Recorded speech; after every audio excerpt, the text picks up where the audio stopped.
Little adventures go a long way. Just because we have things called schools does not mean that they teach the way a school should. It is probably not even possible to be actually taught. All of our knowledge consists of things that we learn ourselves.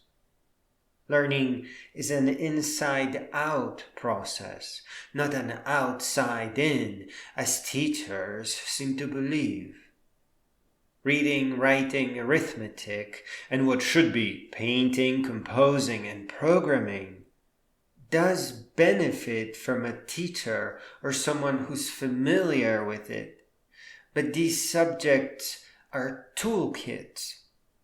Calculus, functional reactive programming, my favorite, physics, astrophysics, chemistry, biology are different from toolkits. These need the kindling of a flame from within, and they can only be truly entered once the student's curiosity calls to them.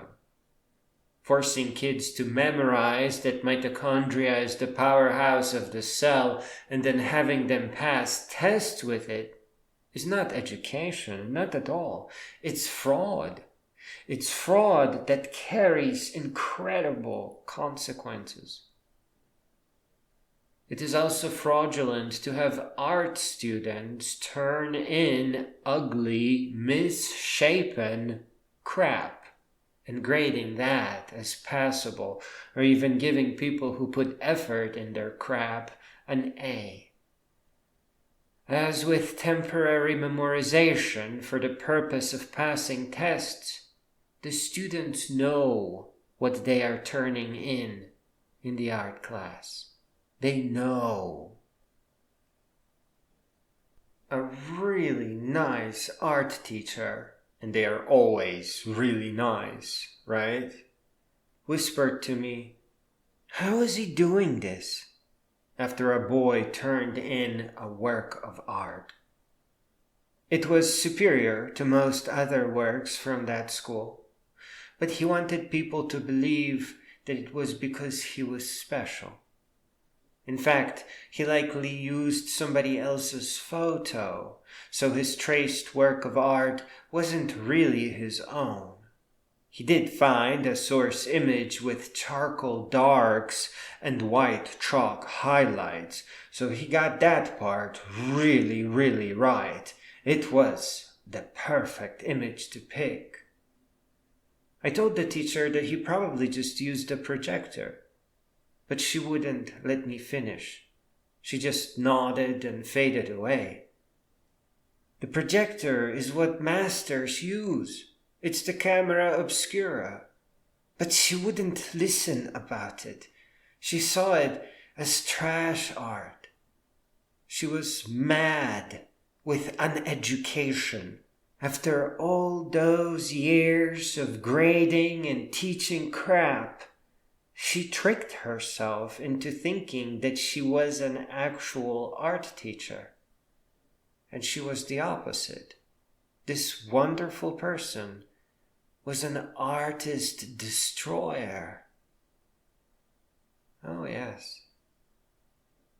Her class was really nice. It was easy, awesome, always relaxed, but also a disaster. I had to figure out how to use watercolors on my own, and you know what? I never had the time to test it out. For a decade, I have been dying to sit down over some watercolor paper with really dark tea, so I can test out the watercolor process. I never got a chance. Never. Oh yeah, and there was a suspicious event where she led everyone to the school store next door to buy paint only from that store. And this was during the lecture. The colors were significant. They were the classical colors, but she did not emphasize what they were traditionally used for. what the formulas were for flesh tones, what the various do's and don'ts were. There was so much to say. There was so much potential. We were so powerful, armed with the classical colors. Nothing came from it. The whole time she talked, I kept looking at the projector above her head. We could take photos of each other, project them, study their colors, apply some filters to break the images apart and see where everything was. We could even take manipulated images to a photo printing pharmacy so that we would have shadow, highlight, midtone, and color reference in our hands as we finished our favorite portraits. It would have cost less than $1 to print out 3 reference photos. And instead, we all turned in equally crappy crap, still believing that this class was good for something. But actually, we simply get tricked. We get tricked by a wonderful and smiley person who left no evidence of fraud, no evidence of lies, no evidence of failure to teach. She left literally nothing, 0, nothing.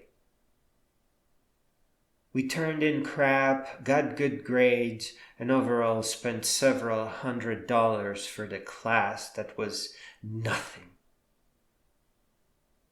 All the students walking out of that class with the ability to paint perfectly proportional and colored portraits because we used the projector above her empty head would be monumental to our growth. It would have changed our lives. If this wonderful, wonderful teacher just shut up and let us use the projector, we could all learn to set up tiny little businesses where we hand paint pet portraits.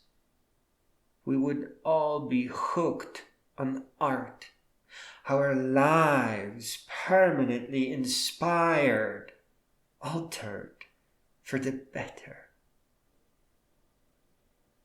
Instead, when I told her the boy used the projector, she saw that as a negative. This teacher held up freehand photorealism as accomplishment. She was so misinformed that she thought someone sitting down to paint freehand, whatever they were looking at, was the height of being an artist. I saw a man learning to paint photorealism freehand. I saw how he was memorizing, redrawing the same scene over and over and over. He was getting a kick out of it. He was pausing from time to time, murmuring to himself, "I made a mistake. That's another mistake. No, that's another mistake." He loved it. Freehand realism may just be an expression of genius for him, but not for us, not for the students. It is not a good idea. It is a way to keep us participating in class, a way to make us feel inferior, permanently so that we sit there waiting for the moment where it all adds up together and we finally get it. I dropped out the day I made the dean's list. Not a single one of those expensive lectures changed my life. That, by the way, is how you define real education. Real education profoundly alters lives for the better. When I learn on my own, That's exactly what I get each and every damn time. And learning on my own is exactly what little adventures are. You are not a bird to be fed by some regurgitating teacher. You are royalty. You are a human. A human must rise. Rising is what we are for. Grow and grow all the way up until you become a great being and begin changing other people's lives for the better.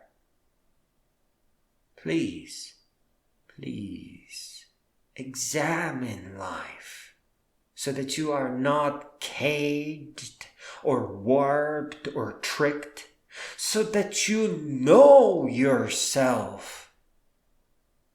So that not until it comes to die, you realize that you have never actually lived.